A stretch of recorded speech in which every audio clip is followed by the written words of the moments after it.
Christine. Christine, you may get started. Hello, everyone. Thank you for joining my presentation today. I'm going to go ahead and share my screen. Here we go. Make sure I have the chat open so I can try to keep track as we go. If I don't get to any questions right away, I'll get to them at the very end. I am Christine Fena. I am the undergraduate success librarian at Stony Brook University. I'm a relatively new librarian. I actually just started in my current position in the fall of 2019. I have also taught first-year writing in the program for writing and rhetoric at Stony Brook University. So this presentation is informed both from my experience as a writing instructor and from my experiences as a librarian and a number of conversations I've had over the past year and a half with writing faculty and students.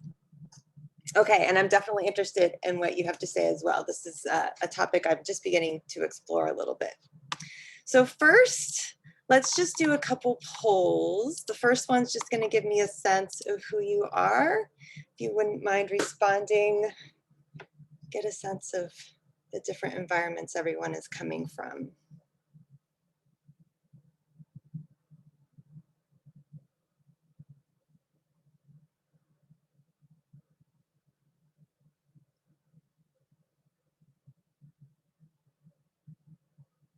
Maybe just a couple more people, getting up to about 75, 80%. Okay. All right, so you can see we've got a mix, lots of higher ed librarians and also secondary school librarians and other. Welcome other. I'm sorry I didn't have a category for you.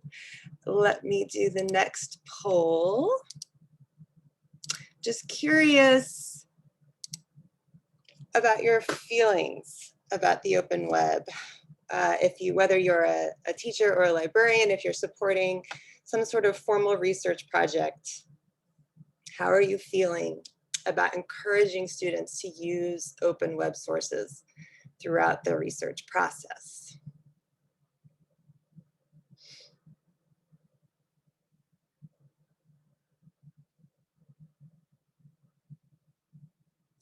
Great, thank you. Okay, so you can see we're mostly in the somewhat positive category, but with a fair amount of representation from ambivalent. And I use the word ambivalent on purpose as opposed to neutral, because ambivalent sort of suggests sort of strong feelings in multiple directions. So I think that is sort of reflective of myself as well, sort of where I sit, somewhat positive, and also ambivalent, as we all know, because of what we can find on the open web. Okay, I'm going to close out the polls. So this is what I'm going to cover. I'm going to talk a little bit about this idea of comparing the open web to library resources, maybe question that dichotomy that seems to be out there in our information literacy resources. And then go over the climate. There seems to be an increasing validation of using open web and research instruction. Talk a little bit about that.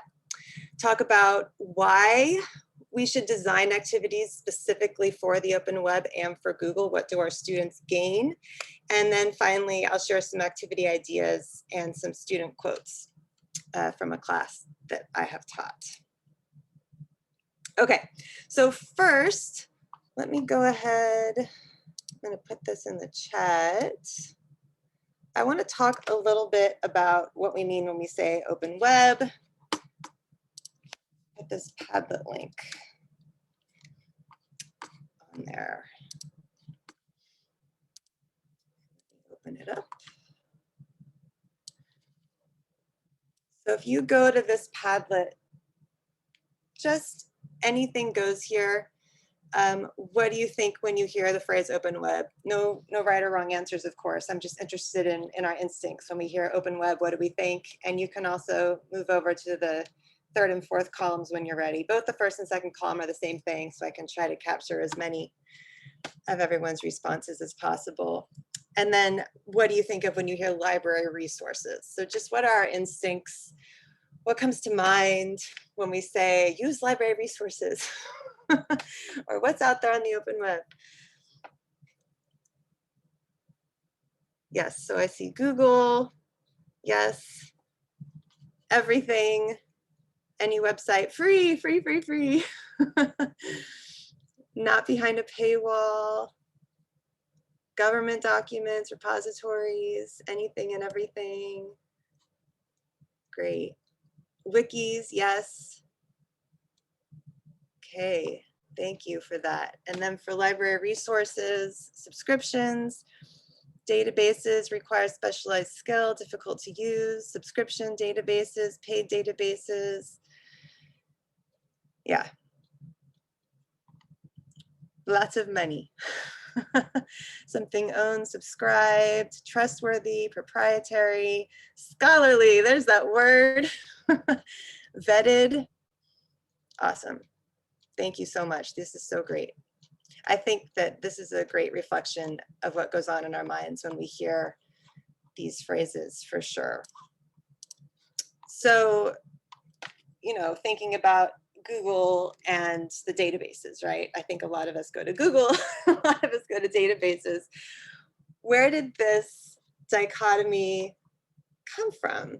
And, you know, if you quickly just do a Google search for Google versus library resources, you'll see how much effort librarians have put in over the past decade or so, sort of convincing students to use subscription databases, library resources instead of the open web. And that, you know, that word instead, I think, is what is changing a lot recently.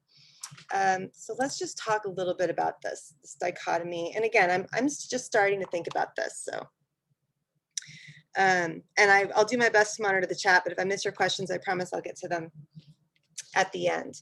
So I think oftentimes just in the transition from high school to college, there's a lot of assumptions that students, teachers have about what exactly college level research means. What does that mean? Is it this scary thing they're going to have to do? That word scholarly comes into play a lot, the types of resources they'll be expected to use. And there's sort of maybe a setup there about, oh, you know, once you get to college, you're not going to be able to use the open web. Maybe that's out there a little bit.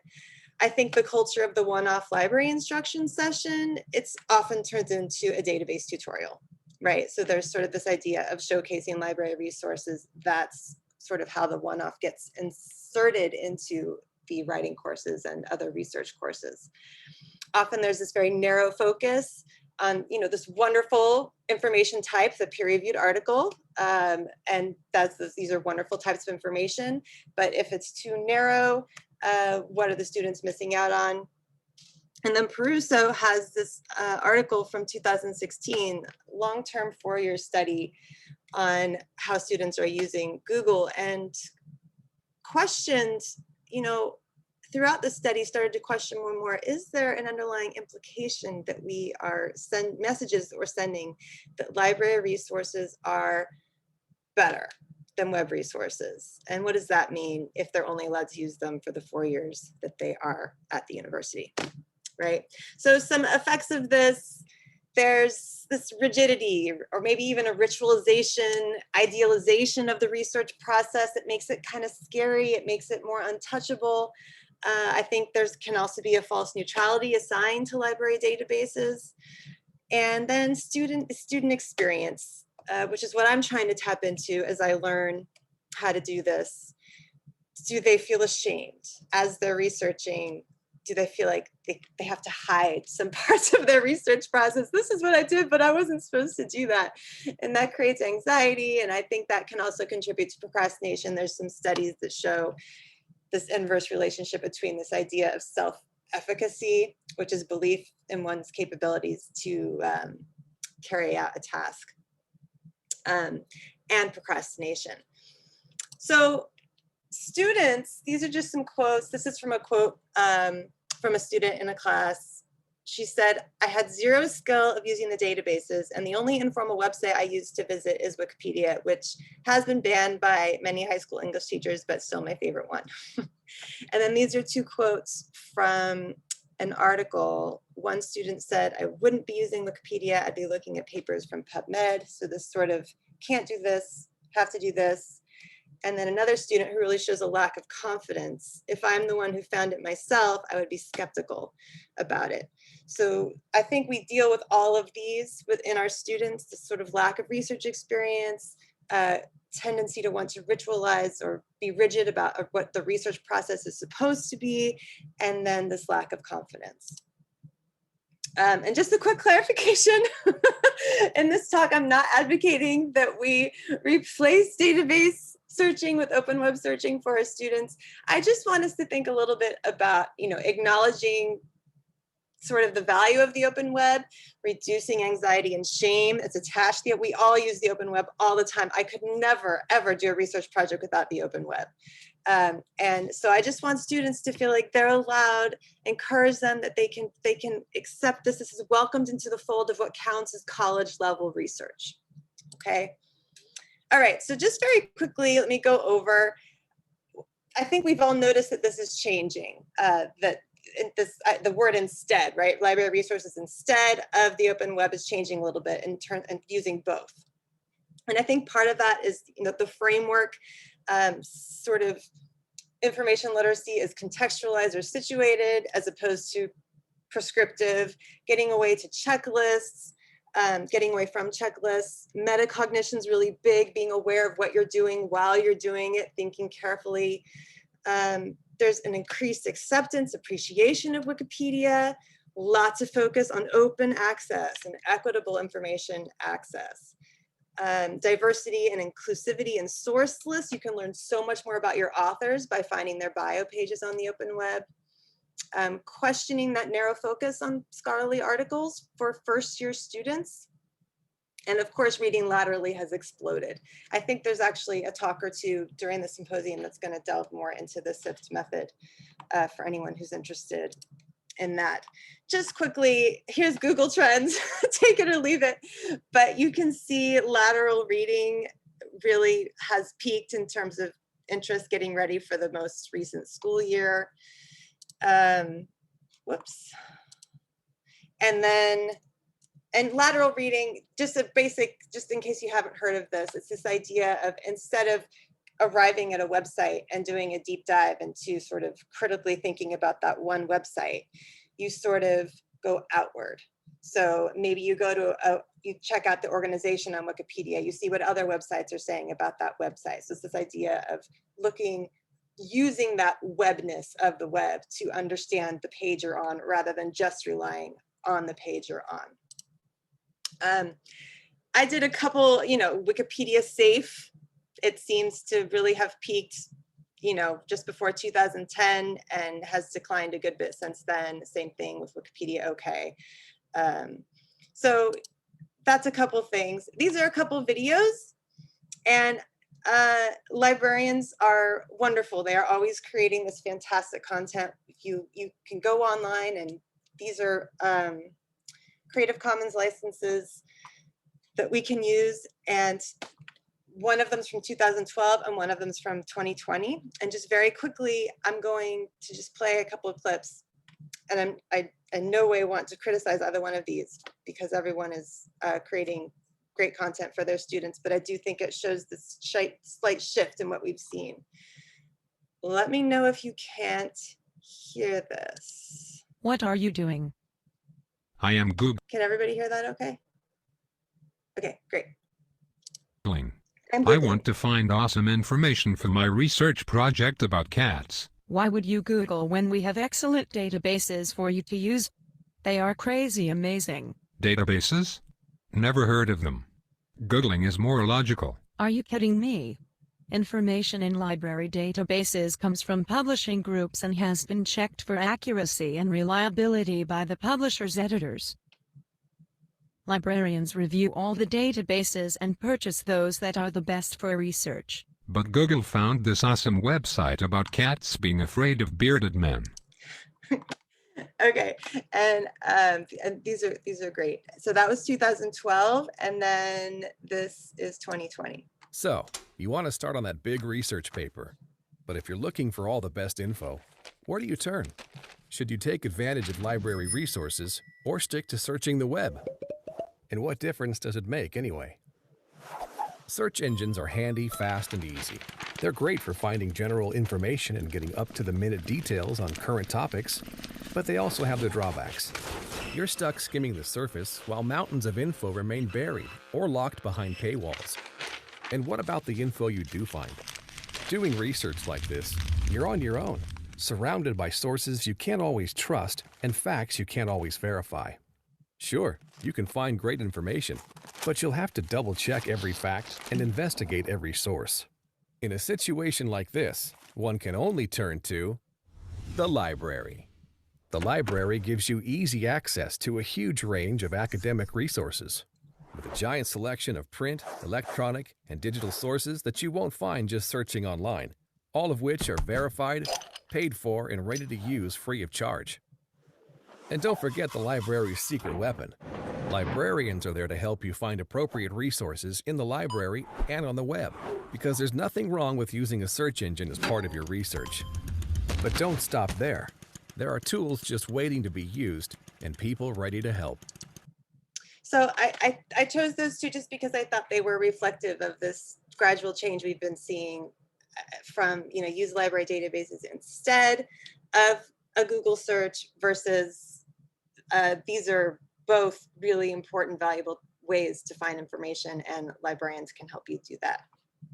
What are you doing? Whoops. There we go. So, you want to start on that And there we go. Okay. So third section, talk a little bit about what students gain when we are able to teach them about the open web in a more structured way. So there's definitely content that can only be found on the open web, and we can brainstorm about that in just a second. It's really important that we help them think critically about how the search algorithms work. We are all using these search engines every day, all the time, and this is a fantastic opportunity to really talk about it in a structured way. The open web also helps them appreciate the concept of all the different information types out there. It's always the very first thing to think about when they're starting a research project. What types of information are going to be useful for them? And there's so many types of information on the open web. It's just a great platform for diving off of that conversation.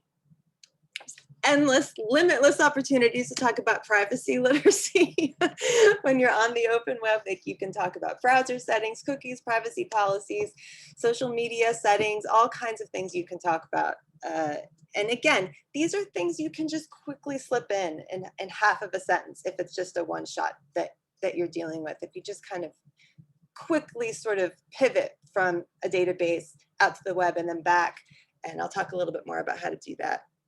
Lifelong skills, they might only have access to the library databases at the university for when they're the university student. The public libraries will definitely provide these databases, and that's wonderful, but they're going to be having to constantly adjust to these new information environments, whatever we're all going to be dealing with over the next couple decades. And so we want to teach them a flexible way to approach research rather than a rigid way to approach research. And I also think it's great to model for them when we're on the open web. Oh, I don't know about this website. Where did we end up? Let's see. And sort of model questioning it. Model, I don't know. It's okay to ask a peer, ask a teacher, is this website okay? The web is tricky for everybody. And I think it's good for the students to know that. And we all want to feel safe exploring, inquiring, and asking questions. This, I'm going to ask if you could all go to this Padlet and just brainstorm. You've already mentioned some at the first Padlet, when I said, what do you think of when you think of the open web? If everybody could add a couple more in here, what kinds of things can students find on the open web that they might be able to find in the databases, but the databases might not be as efficient? Government statistics, links to conferences, organizations.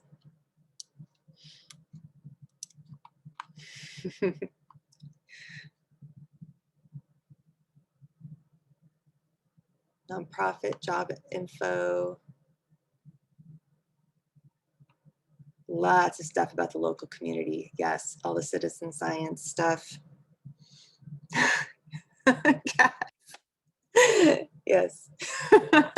There's still lots of cats on the open web.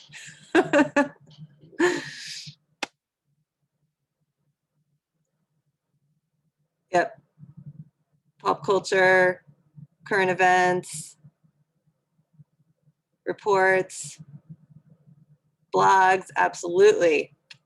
Yes, actually there was a high school student who I heard speaking once about her experience. I think it was with, I don't know if it was the AP capstone program, but she was challenged to a big research project, and when she encountered the peer-reviewed journal articles, it was hard. I mean, there's so much jargon, and how can high school students be expected to always understand? So she would find the blogs of some of the graduate students in those fields, and that helped her learn some vocabulary and better be able to use the peer-reviewed journal articles that she was expected to use for her research project. So yeah, definitely. TED Talks, yay, this is great. Thank you. Let me go back. So yeah, I think I have a list here, but podcasts, TED Talks, conference presentations, blogs, social media posts, statistics. There are just thousands of amazing open access digital collections out there, right? And I've put 2 big ones and then a random one. Cylinder Audio Archive, if anyone hasn't checked that out, I love that one. So much to find for our students. Digital humanities projects, I don't know if anybody put digital humanities on there, but there are so many great open access digital humanities projects, think tanks, fact takes, research organizations, websites, so on and so forth. So great. In terms of how to frame it, there's lots of ways I've heard librarians are framing the open web right now. This idea of getting started, seeing what's out there, we always like to tell our students to think broad before you narrow in, right? If you're a bird watcher and you're looking for a bird in a tree, you're not gonna put your binoculars on the most focused setting because you're just gonna find a bug's leg. But if you start by looking at the whole tree and then you figure out where the bird is and you slowly zoom in, and the open web can be a great place to start broad and sort of get a sense of the vocabulary, the terms, the people, the context, the organizations, trying to better understand the topic from the perspective of different contexts, trying to learn more about your authors, right? EBSCO will often have that great author affiliations. In Academic Search Complete, I always show the students the author affiliations when I'm doing the Academic Search Complete tutorial. But you can also take that name out to the open web, find a bio page, be aware, what country do they live in? What was their education? Where are they coming from? Really get a sense for the different voices that you are empowering when you are citing them in your paper. And we've said, I think, most of these already. Of course, trends of misinformation and disinformation. Accommodating different learning styles. Some students might do better if they're able to watch a TED Talk of maybe an author or another expert in a field and then go back to the peer-reviewed journal article. Just having that visual or being able to listen to someone speak might really help them tap into the topic better. And just being aware of all the different evolving ways that news articles right now. There was a great article recently about hyperlinks, what to do with all those articles for the past several years when the hyperlinks start to break, and just thinking about how it's all working, how our evolving styles of communication. There's so much richness and diversity out there on the web. When I talk about the open web in a structured way, this is always the first place I go, and it doesn't have to take a long time. And of course, this is Google's version of how they use their algorithms and ranking systems. But I think just in case the students have not gone through and read this, which probably most of them have not, it's great to give them this link And I will put it in the chat so it's there. And even if I don't have time to go through all of it, I always go to the context and settings tab. And I just point this out because this can get into the privacy conversation. It can just accomplish a lot with a very short. You can see how beautifully that they're framing it. Information such as your location, past search history, and search settings all help us to tailor your results to what is most useful and relevant for you in that moment. So they're, of course, framing it as this wonderful thing. But this is a wonderful opportunity to think about the darker side and the privacy issues of this particular factor in their algorithms. So it's wonderful for the students to have a sense of, you know, how these algorithms are working. Sometimes I'll also just, you know, if you want to think about your open web journey in a certain way, two really basic ways you can think about it. Maybe you're looking for, maybe you really, you know, you're looking for TED Talks. You're going to go to the TED website and you're going to do your search on the TED website. Or maybe you're looking for, you know, data related to New York City. You can go to the NYC Open Data, and that's where you're going to look. So you have a really specific goal in mind. You're going to maybe stay on a particular website. And then there's the more exploratory search. And, you know, the serendipitous discovery of information can be really powerful. And in fact, some people find that they connect even more to information when they happen upon it, when it's not at the top of search results, or when it's not the book that you meant to get from the stacks, but maybe the one that was two over that didn't even come up in your search results. You have this extra connection to it when you feel like you've discovered it in this really interesting way. And so exploring can be very valuable as well. And it's just nice to point out, yeah, this is going to be most time consuming because it's going to take a lot of critical thinking as you're going through all of these search results, some of which are going to link you to ridiculous things. But sometimes it's useful to think about it in those two ways. So let me give some examples. We're at 2:30. I'm going to just go you through a couple activities that I've done. Some of these are from, I was very fortunate to have the opportunity to teach a first-year seminar the past 2 spring semesters. So a lot of these activities are coming from an environment where I had more time and opportunity to explore and experiment and try weird, wacky, strange things. And so I'll let you know, maybe if this is something that is a better fit for when you have more time.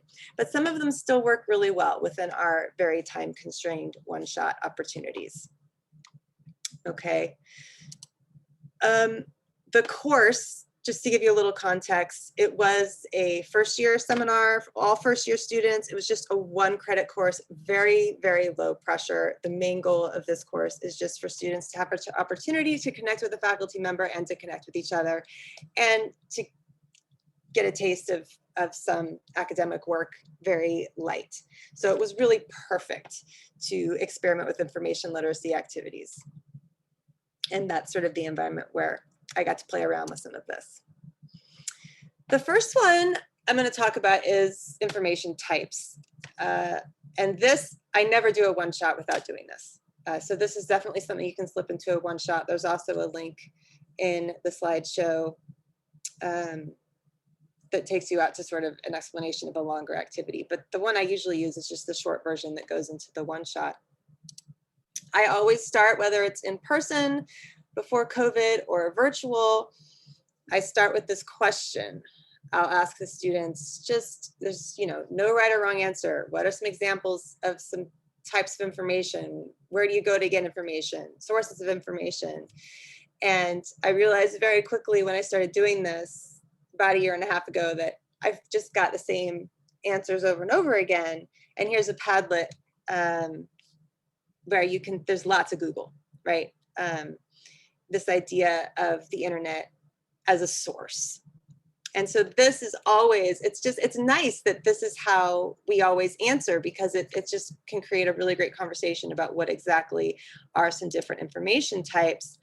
And I'll go through and I'll talk about, what's the internet, what's Google, what are digital personal assistants, because those will often be what they answer. And then it will lead into more about information formats or information types, and just the explosion of different types of information that we are encountering. And there's new ones created all the time now, right? And then I'll just again, this is all very quick. I try to do it as fast as I can because it is a one shot, but I'll pick somebody who is prolific, who wrote a lot, who created a lot. And I'll sort of go through that singular author with a singular topic.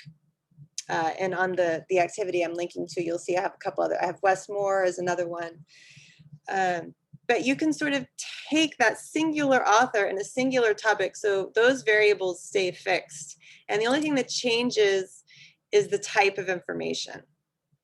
And think about the different ways authors can communicate with others.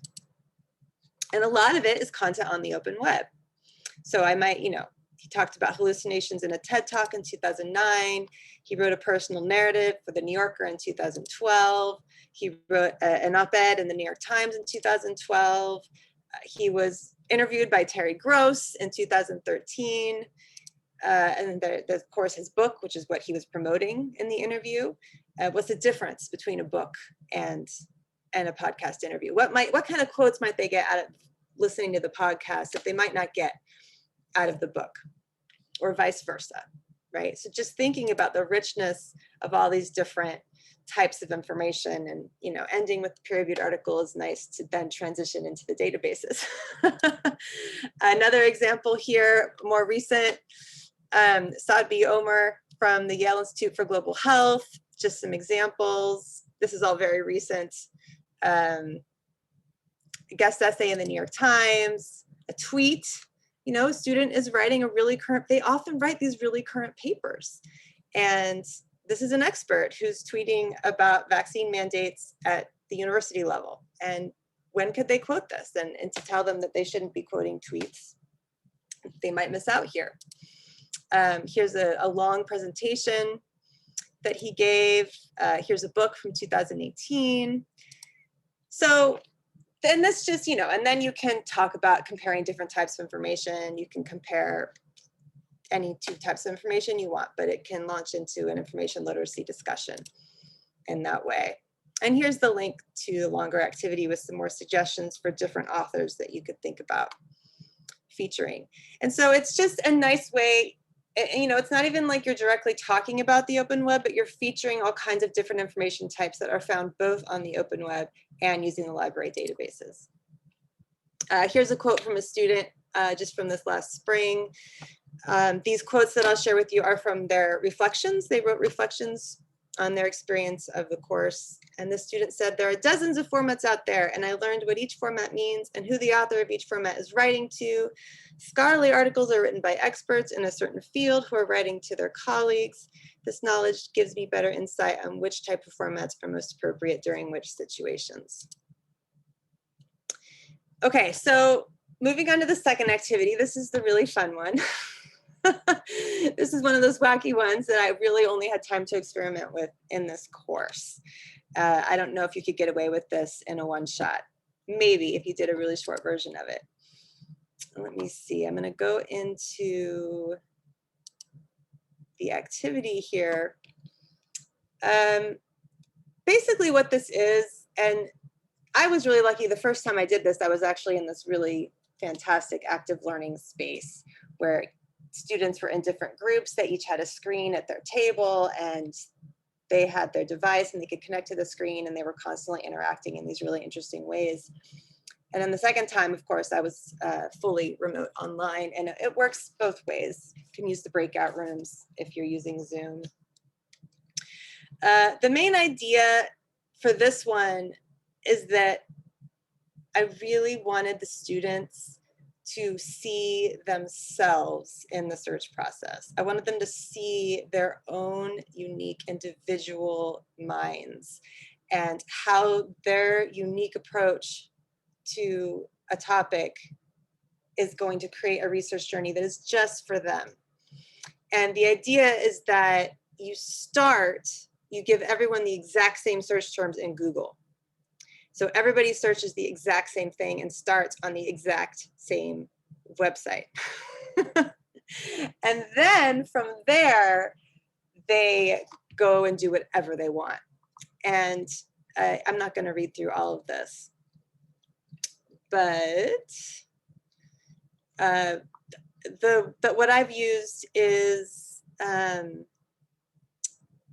it's the topic that I've used that's worked really well, is I tell them to search for wireless telegraph in quotation marks, and Titanic, I think, is generally what I've been telling them to do. So they all do the same search. And so you do a Google search using the same terms. And first you compare your results with someone sitting next to you if it's in person, or you can put them into breakout rooms and they can sort of share their screens and compare that way. See if the search results are different, ranked in a different order. They can sort of see how the Google algorithm is working. And then look through the results and choose a source. Don't focus too much on credibility. Try to pick something that's credible, but the most important piece is that it's interesting. Okay, and then what they do is they fill in these tables that I give them, which I'll show you. They just sort of, here's the URL, here's the format, what's the format of the source, how did you find it, why did you think it was credible, you know, is there an author, is there a date, just, you know, these typical information literacy things that we get them to think about. So they can just, the most important part is the URL, just so they can share it later. Where are we? Fill in the table.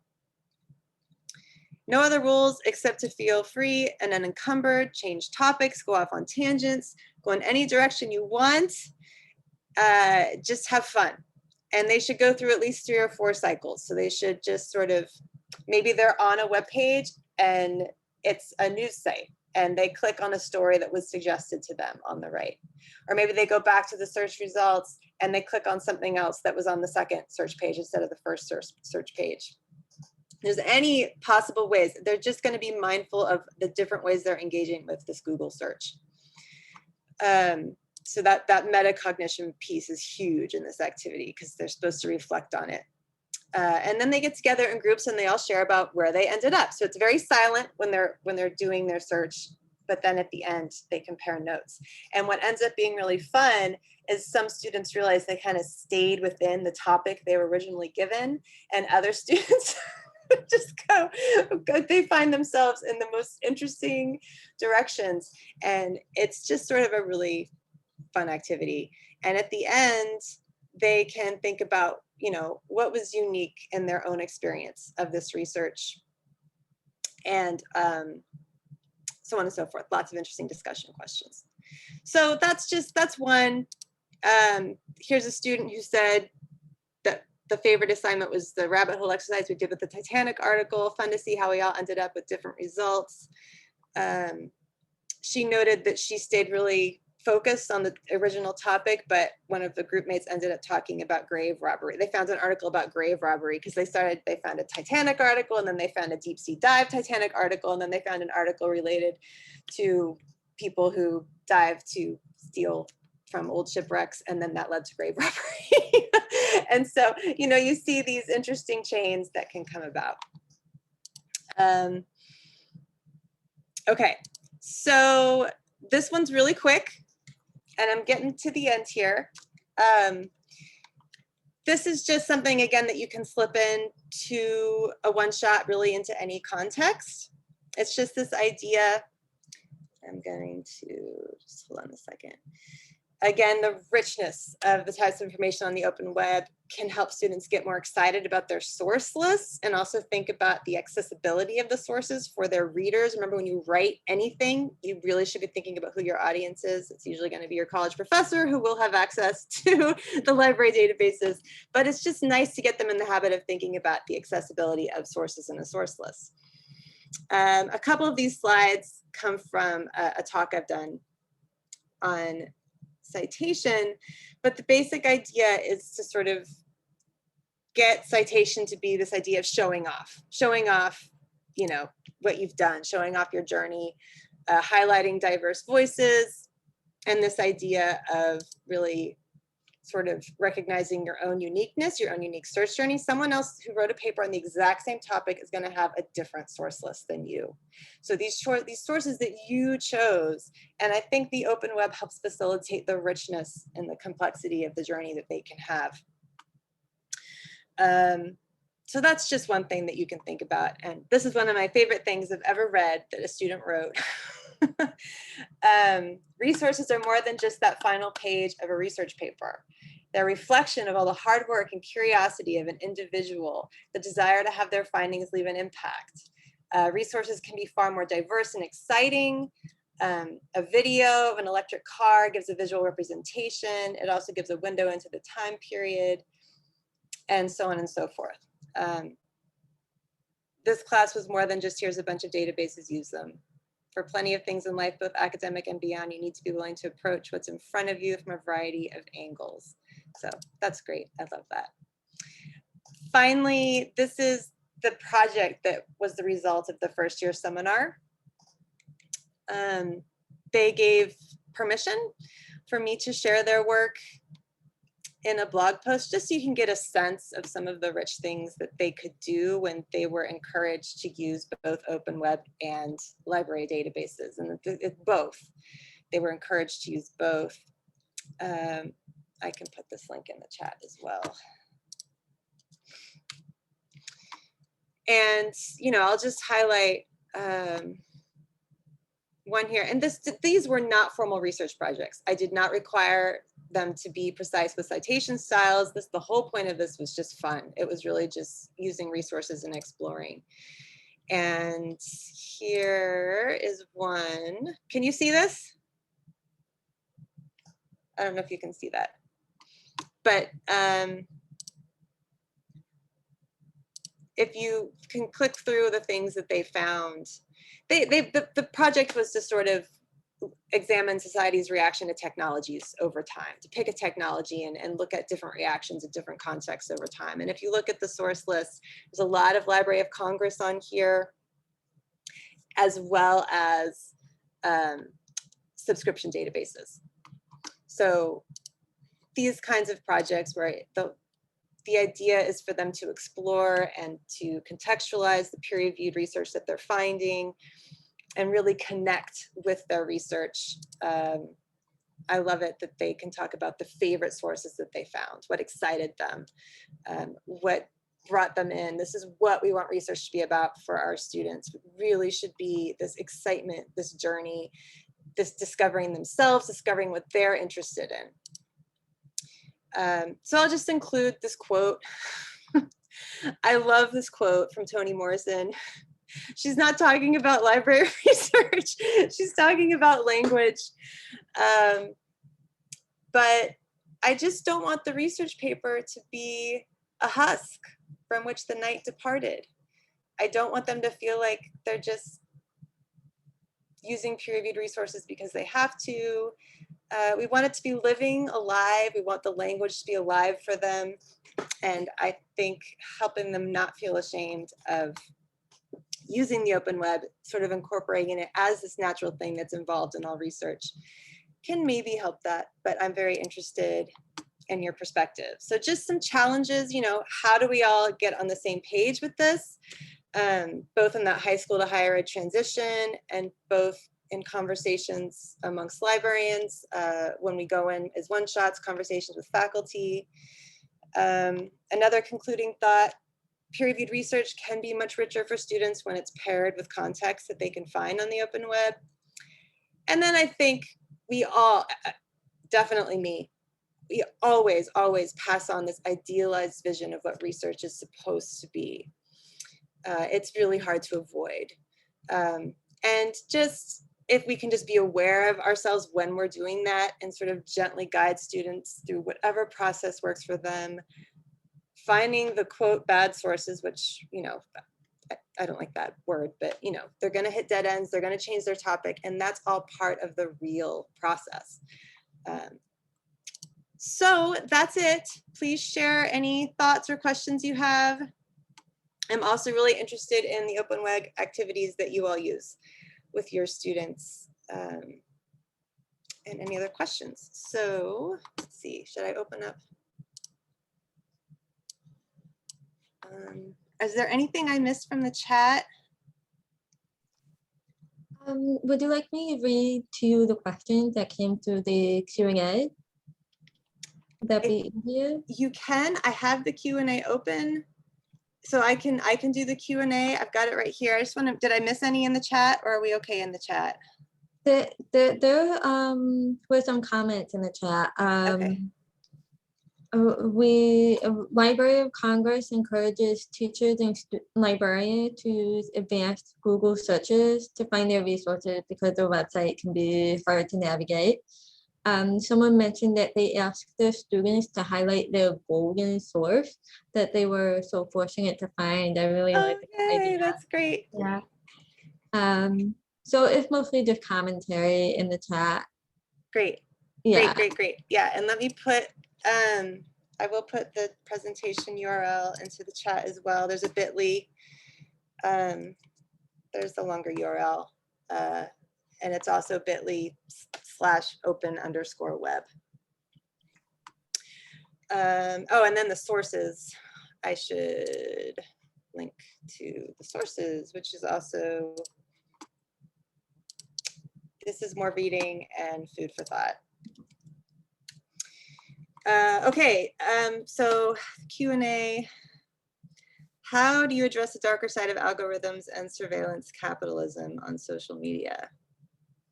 Yes, Google frames it in a very positive way. So I am actually just beginning to get into this a little bit. A colleague and I have started offering a privacy workshop. And so we're just trying to figure out the best way to do this. It's really tough because you don't want you don't want to sort of scare them. You know, I mean, we do a facial recognition activity that's scary. It's a little bit scary, and you don't want to be too dark and too scary. There's this very careful balance, but I definitely point out how positive Google frames it, and we can sort of laugh about that, that it's so much more than the way Google frames it. And so that's sort of a nice way to suggest it. But I think to cover the darker side really takes its own workshop, its own session. You can't really do that in this one-shot environment where you're expected to get through all this content. And so I'm just beginning to try to figure that out myself. There's so many great privacy literacy toolkits now. I actually have a list that I've been compiling. If you email me, I can send it to you, but just Google it. There's so much great privacy literacy stuff out there now. People are doing amazing things. So I'm learning from what's out there myself. It's a great question. Another question, my concern with high school students who tend to be less mature than college students is that they lack the patience to search the open web in the most responsible way. How do you suggest high school librarians tackle this problem? That is really a great question. And I actually have a 15-year-old, so I completely understand this question. And I think it's really important that, and again, even within high schools or within universities, we're all dealing with different populations of students from all different backgrounds, and they're coming in from all different levels. And this is always going to be a question, how much structure are they going to need? And sometimes they're going to need structure. You might need to combine them to the library resources to do particular research projects, and that's great, to teach them about library resources, to teach them about the databases. I think it's really great maybe to talk about the open web stuff and give them permission to explore it, maybe with sort of a fun activity, and talk about it. And then that can sort of be a beginning. But I think that's a really important question. And I think that's why it's important for high school librarians and the college librarians to talk to each other. So I don't have the perfect answer, but thank you for asking the question. Here's another one. Thoughts on approaching this conversation with faculty, especially, shall we say, old school faculty, being very exclusionary about information resources. Yes, so actually, it's really been the writing faculty who've been initiating this conversation with me. I've been very influenced by the writing faculty who know their students really well and who are really tuned into what their students need. And they have actually asked me, can we incorporate more open web into some of the one-shots as best we can, you know, and still do this, still do all the database tutorials and talk about citation. You guys know how it goes. So I've had to think about how to sneak in the open web in the one-shots. And for the faculty who I know really only let their students use peer-reviewed articles, I still sneak it in. And it works really well if you're in an EBSCO record and let's say you're talking about the author affiliations. You can quickly pivot out to the open web and quickly show them how they can use the, you know, plan a search ahead of time, find an author where, you know, maybe they've got a great bio page where you can learn more about that author on the open web. That's something I do for those situations. I will also sort of maybe show them how they can use the open web for context. You know, we'll look at an abstract and we'll say, I have no idea what that word means. Do you know what that word means? And so then we'll use the open web to sort of come across, you know, how to help you learn some terms and how to go about that. So there's ways to kind of sneak it in those situations where, you know, the faculty member does want you to focus exclusively on peer-reviewed journal articles. It's sort of my way of like giving secretly, not secretly, but sort of modeling for the students. We all use the open web. It's part of the process. You don't have to feel bad about it. Because that's what we don't want. We don't want them feeling bad about it. So that's a great question. Sorry, that was a long answer. How do you teach students to evaluate the credibility of their daily news from sources versus preferred sources of news? Let's see. Traditional newspaper media news versus preferred sources of news, social media, Twitter, for most born digital students. Many students believe all the news they read on social media. Yes, it is very scary. And, you know, this is something I think the conversations that I've had with my students, I haven't seen from my audience, a whole lot of them believing the crazy conspiracy stuff. They call each other out on it when we talk about it. If there is something, encouraging lots of active learning strategies can help them sort of call each other out. But if you're dealing with a student population where maybe they're not going to call each other out on that as much, I can see how that would be very challenging and very tricky. And that is where tiptoeing around the open web is sort of becomes an instinct because you want to be careful about those kinds of things. But I think what's best is to model, show them, go out, you know, sort of highlight a conspiracy theory website, or, you know, there's a great, what's that great tutorial someone made where it's the pediatric organization that's not really the American Academy of Pediatrics. Does everyone know what I'm talking about? There's a great activity where they take you through sort of searching laterally to show that even though this looks really credible, it's actually not. Going through the process, going through the journey can be helpful. But these are all really good questions. Absolutely. Yes. Yeah, and I'm trying to think of what that tutorial is. It's a tutorial out there on the open web that goes through that, and it's really good. Yeah, so any other, is that a Mike Caulfield one? Okay, I wasn't sure if Mike Caulfield made that particular tutorial. In fact, you know what? I think I might actually have a link to it. Let's see if I can find it real quick.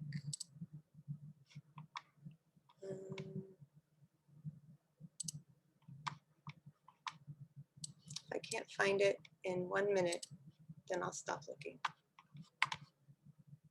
There it is. It's this one, just in case you haven't seen it. It's a great tutorial that demonstrates the SIFT method.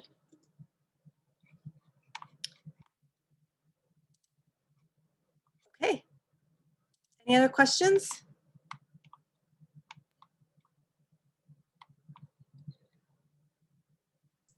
I am not seeing any more questions, but a lot of people have been sharing the resources in the chat, which is great. And we will be sharing some of these resources with the follow-up material along with the slide deck. So thank you so much, Yay. Christine. This was a great presentation. Thank you so much. Thanks so for much, everyone for guys. It's a lot participating. for that. Yes. The next presentation will be what today's students need to know about research. And you can access the meeting from the Pillars program to join us there at 3 p.m. Eastern time. Sally's been sharing the links in the chat. So if you don't